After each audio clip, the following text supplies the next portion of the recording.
지금 한국 사회를 가로막고 있던 중대한 위기 요인 중에 하나가 중국 문제라고 보고 있습니다. 자, 어느 때인가부터 우리가 이코노믹 애니멀, 경제적 동물이 되어버렸습니다. 과거에 우리가 80년대, 70년대 때 일본을 질시해서 일본 사람들이 경제적인 동물이라고 수업 시간에도 선생이 저한테 그렇게 가르친 적이 있어요. 그래서 그 말이 굉장히 각인이 되었죠. 일본 사람들은 경제적인 것밖에 모른다. 저도 한동안에 제 스스로 독서를 해서 지식을 탐구하기 전까지만 해도 일본 사람들에 대한 시각이 이코노믹 애니멀 그리고 섹스 애니멀, 즉 동물적인 이 한국에 와서 기생 관광, 이 섹스 관광을 한다. 또 더 나아가서 지금 일본 사람들이 이 경제적으로 돈밖에 모른다. 그래서 일본 사람들은 지극히 동물적인 집단이라고 생각을 했습니다. 근데 일본을 알고 나서 보니까 그들은요, 한국보다 훨씬 심오하게 문화예술적 가치도 이렇게 추구하는 사람들도 많이 있다. 그렇게 알게 되면서요, 사람의 선입견이라는 것은 얼마나 잘못인가 잘 알게 됐습니다. 자, 마찬가지로 지금 중국을 바라보는 우리 시각이요, 이상하게 이 북한 친북 주사파 세력들이 활개를 치기 전에 중국 사람을 바라보는 우리의 관점은 우리 DNA 속에 깊숙이 사대주의가 내재되어 있었어요. 이 친북 주사 종북들이 80년대 때 대학가에 미제국주의라 하면서 신식민지를 조성하고 한국에 이 경제적 착취를 해가고 군사적인 한국을 마치 기지로 생각하는 미국을 타도하자고 굉장히 비판을 했지만은 결국 미국이 한국의 경제 발전에 기여를 했지 한국에서 착취해간 부분은 미흡하기 때문에 그런 논리가 먹혀들지 않았죠. 한국 경제 발전 속에서요. 한국이 계속 미국에 착취해 간다면 한국이 어떻게 경제가 성장 발전할 수 있었겠습니까? 자, 그런데 어느 때부터 이 중국을 바라보는 한국 사람의 시각들이 중국은 대국이다. 그리고 중국은 경제적으로 굉장히 한국에 이득이 된다. 그래서 경제하면 중국이다. 이제 중국이 한국의 최대 무역 국가가 되었고 미국은 2위로 밀렸다. 그래서 한국 대통령 입에서조차도 경제는 중국, 안보는 미국이라는 소리를 해대기 시작했습니다. 거기에는 중국이라는 나라가 가지고 있는 그 얼마나 허상의 가치, 내부가 얼마나 썩어 문드러졌고 가짜로 만들어진 그런 내용인가, 이런 것들에 대한 고민은 없었지요. 그리고 또 하나 있습니다. 중국이 북한에 흔한 영향력을 행사해서 북한이 핵과 미사일 도발이나 남침 도발이나 전쟁을 일으키지 못할 것이다.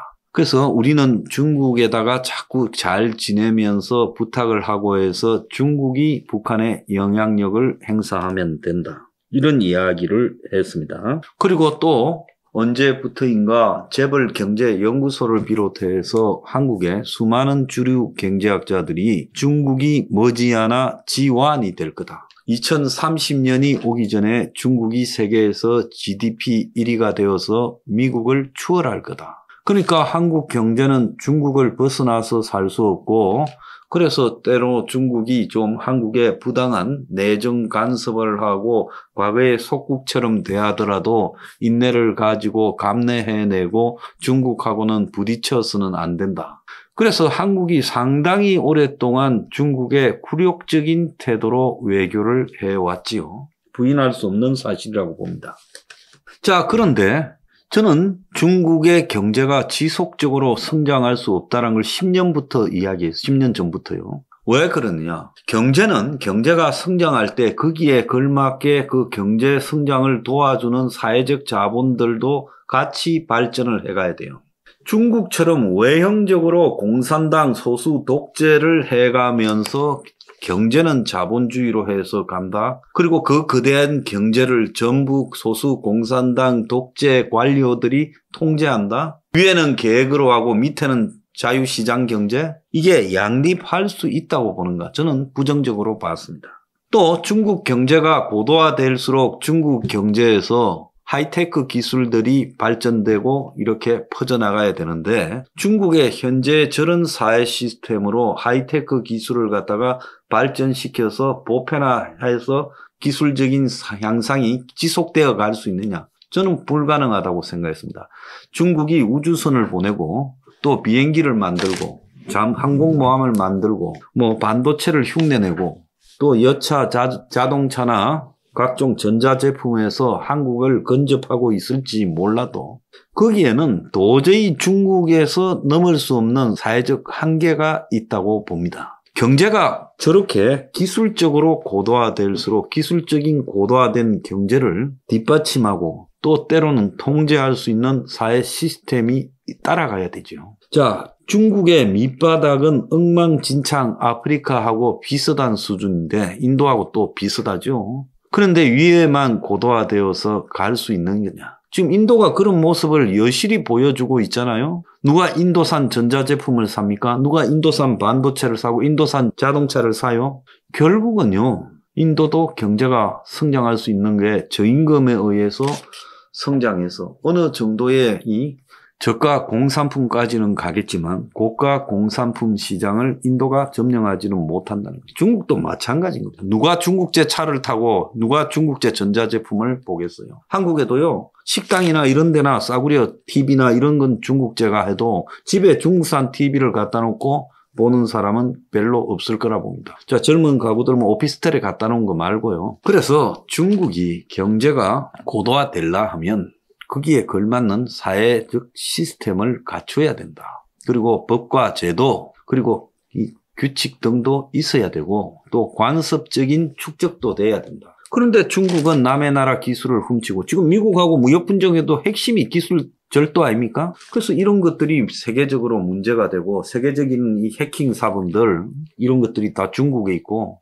북한도 지금 중국에서 해킹하잖아요. 자, 이런 상황에서 중국이 세계화된다? 세계 1등 국가가 된다? 저는 불가능하다고 봤습니다. 결국 중국이 부분적으로 뛰어난 부분이 중국 사회의 거대한 시스템과 맞물리면서 충돌할 수밖에 없다. 그래서 중국의 붉은 자본가라고 불리우는 많은 이 자본가들이 결국 공산당이나 중국의 인민군이나 이런 쪽하고 깊숙하게 관련 가지고 있고 중국의 실세들이 만들어 놓은 위장회사다. 이런 이야기들이 다 나오고 있지 않습니까? 자, 마윈이라는 자가 중국의 알리바바를 갖다가 이렇게 만들면서 세계적인 인터넷 기업이 된다. 뭐 텐센트가 된다.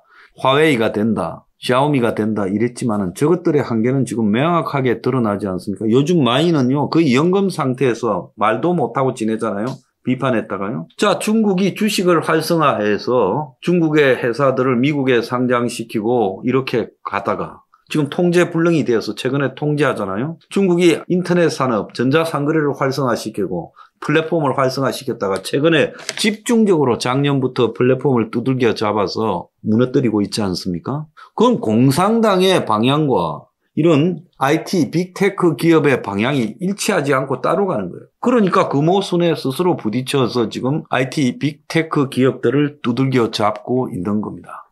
그 방치했을 때는 통제가 안 되지요. 그러니까 공산당이 눈에 보이는 범주로 들어올라가고 하면 플랫폼 기업이라는 건 용납이 불가능하죠.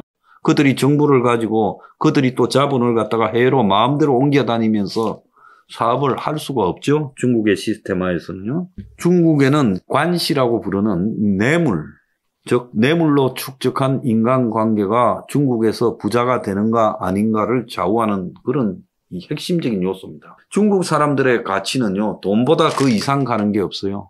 돈이 복이죠. 그들에게 무슨 도덕과 양심을 강조하는 이야기는 사회적으로 별로 없습니다. 뇌물이 보편화돼 있고 부패가 그냥 산을 이루고 있어요. 그리고 중국에서 그 많은 자본들이 어디서 놉니까? 중앙정부와 지방정부의 그림자 은행이라고 부르는 자본을 돌리는 금융기구에서 그런 돈을 만들어내어서 뿌리지 않습니까? 그것이 전부 중국의 중앙정부와 지방정부의 부채로 돌아갔잖아요. 쉽게 부가가치를 창출하고 일자리를 창출하는 게 인프라하고 부동산이니까 거기에 집중하다가 지금 중국 경제가 붕괴되기에 이르렀잖아요.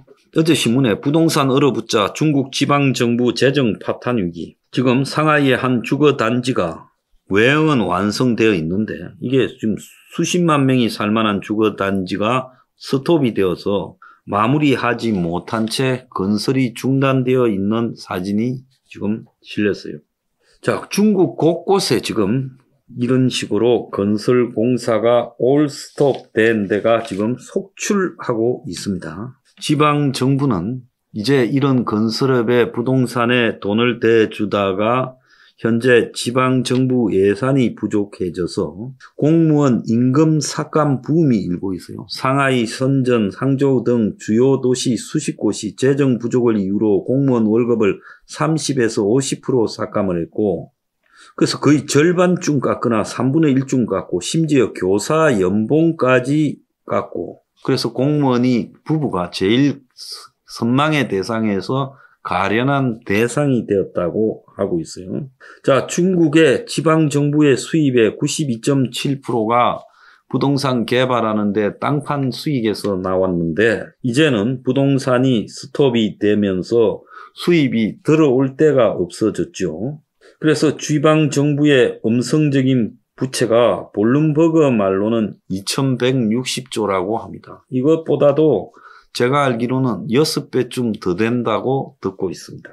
그래서 지방 정부들이 지금 재정 구멍을 메꾸기 위해서 특수법인을 만들어서 토지를 사도록 했어요. 쇼를 하고 있어요. 그러니까 왼팔이 쇼를 하고 오른팔이 돈을 벌고 이런 짓거리를 하고 있다는 겁니다. 이게 눈 가리기 아웅이라서 미봉책에 불과하고, 이 법인들이 채권을 발행해서 돈을 조달하는데 지방 정부의 채무에서 이걸 뺐다는 거예요. 자, 웃기는 짓거리를 하고 있지요. 그래서 부동산 시장이 회복되어서 이런 땅들을 다 사주기를 바라고 있을 뿐인데 회복될 가능성은 거의 없다라는 겁니다. 그래서 중국 경제가 지방 정부의 도산으로 거대한 경제 위기에 직면하고 붕괴될 것이다. 한 곳에서 도산되면 전부 순식간에 다 자빠질 거다. 중국에서 부동산이 25%를 차지하고 있다는데 경제 규모에서요. 은행 대출도 주택 대출이 25%를 차지하고 있다는 거예요. 중국의 자산의 가정 자산은 부동산 비율이 60%라는 거예요. 그래서 중국 정부가 지금 난리가 났다라고 합니다. 그런데 이게 수습이 안 된다라는 것이 답입니다. 지금까지 성장으로 이것이 덮여졌지요. 이제 성장이 중국이 스톱이 됐습니다. 사실상 중국도 마이너스 성장을 하고 그동안에 통계를 속여온 것이 이제 그 휴증이 드러나고 있습니다. 이제 많은 회사들이 중국에서 빠져나가고 있습니다. 오늘 아침에 보면 애플이 탈중국 가속화, 아이폰 이어 아이패드도 인도서 생산 검토, 테슬라 상하이 공장 생산 20% 줄인다. 수요 감소로 중국 시장에서 팔 거는 중국에 공장을 만들어서 공급해왔는데 중국의 경제가 안 좋아지면서 전기차를 사는 사람이 없어서 광저우에 있는 테슬라 공장이 20%를 줄인다. 그뿐만 아니라 각 대학마다 학생들이 집으로 돌아가겠다. 그래서 봉쇄하지 말라고 이야기를 하면서 지금 시를 벌리고 있습니다. 중국 정부가 이제 이 제로 코로나로 봉쇄했다가 반발에 초래하자 이제 방역을 완화하고 위드 코로나를 간다니까 약국이 난리가 나서 약품 사재기로 약국이 지금 무너지고 있다는 거예요. 그래서 감기약, 소염제, 해열제 등을 미리 사서 보관하려고 지금 비축하고 야단이 났다는 거예요. 독감 치료제 가격이 240% 올랐다고 합니다. 자, 이제 전부 다 죽겠구나 생각하면서 지금 겁을 먹고 있어요. 중국의 코로나 환자들이 급증을 하고 있습니다. 경제가 발전하면 그 다음에는 사람들이 민주주의 발전을 요구한다라는 필연적 성격을 겪고 있어요. 그래서 시진핑 정권이 여기다 코로나 문제까지 차라리 터뜨려서 가지고 오는 게 나았는데 막으면서 오다가 진퇴양난에 몰려버렸어요. 앞으로 중국의 코로나 문제, 의료 붕괴가 나중에 이제 한국으로 다 몰려놓을 건데 한국은 저걸 어떻게 대처할지 궁금합니다. 중국의 코로나 봉쇄 실패, 또 중국의 지금 북한 영향력에 대한 기대, 이런 것들이 다 지금 중국 사회가 우리한테 긍정적인 기대를 줄 수 있다라는 희망을 저버린 사건들이죠. 중국 경제가 영원할 것이다. 영원히 발전할 것이다. 미국을 제치고 지환이 될 것이다. 이것도 허망한 이야기였죠. 그래서 중국을 앞세우면서 중국을 띄우던 한국의 그 수많은 전문가들, 어떻게 보면 중국의 스파이거나 중국의 앞잡이가 아니었는지 모르겠어요. 한국에 중국을 띄우던 그 언론들 지금 다 어디 갔습니까? 지금 와서 이야기해보세요. 중국이 미국을 제치고 지환이 된다. 북한의 도발은 중국을 통해서 영향력을 행사하면 된다. 자, 중국의 경제는 무한히 성장할 것이다. 자, 중국의 코로나 봉쇄가 성공하고 있다. 이렇게 말하는 사람들 지금 와서 이야기를 해보세요. 자, 이제 한국 내에 중국의 이 비밀 경찰, 한국 내에 중국의 공작원 같은 비밀 침투 기구, 이런 것들을 정리할 때입니다. 자, 유튜브는 이것도 노란 딱지 때리면 너것도 중국하고의 관계가 의심받을 수 없다. 그렇게 여겨질 겁니다.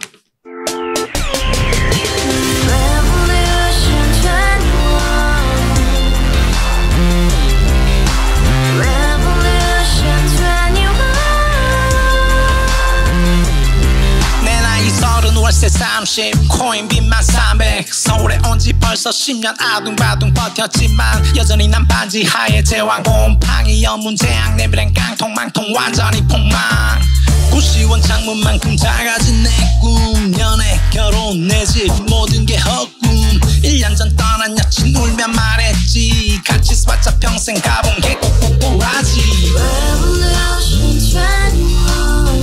가바후스 700 나도 소유주 가바후스 700 나의 소유주 택시기사 우라부지 마트캐셔 울어문니 우리 집안 다 털어봤자 후줄 그래 개선민 내 미래 거기서 팍 끝난 거지 팍 더 이상 노력 따윈 괴물이 스펙 찾아 산말리 비오는 날 알바 잘려 맨날 학원 날 개쳐 발려 밤비 내리는 양화대교 홀로 걷고 있을 때 현수막에 아로 새겨진 평당 700짜리 아파트 다같이 소리 질러 혁명 21 가바후스 700 나도 소유주 가바후스 700 나의 소유주 You and I, we live together in the house. Brand new day, and your dream had just begun. Revolution 21, only open happiness. 너의 곁에 내가 영원히 함께. 지금까지 정치인들 입만 열면 찝찝찝 개소리 멍멍멍 쳤다 하면 뻥 잘난 부모 만나 잘난 학교 나오면 뭐 하나 우동살이 꽉 찬 대가리 깡통 소리 텅텅 적불은 조원이의 그림 같은 집을 짓고 평상 4,000 팔면 뭐해 평생 살 수 없는 집 내 미래 내 꿈 희망 그 사람